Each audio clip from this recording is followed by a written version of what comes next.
Эмне үчүн аялы күйөөсүнүн мамилеси болбой атат? Өзүбүз менен мамиле жок. Өзүбүз мамилеге тое элекпиз, өзүбүздү тааный элекпиз, анан кантип башка бирөөнү тааныш оор болуп атпайбы биз үчүн. Ошон үчүн эң биринчи өзүңө кадам ташташ керек. Мага көп жазышат, мен аялымды жибербейин окутуп, мага ылайыктуу кылып бергилечи. Мен күйөөмдү жибербейин окутуп, ылайыктуу кылып бергилечи. Эч кандай андай болбойт. Ар ким ошол жазып аткан кишиде проблема негизи. Көтөргөн кишиде проблема. Тиги эле унчукпай эле отурбайбы, нормально?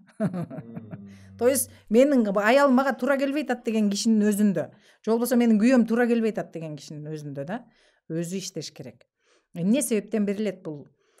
Биз эми көпчүлүк учурда кандай десем, фокусту бат эле үй бүлө куруп, бат эле балалуу болуп тукумга көп маани берилет да. Тукумду улап кетишти. А кандай сапатта деген көмүскөдө калып калган. Ошол сапат жөнүндө да баардык биздин жашообузда болуп аткан окуянын баары сапат жөнүндө болуп атат. Ошондуктан сапаттуу өмүр сүргөнгө өтүш керек.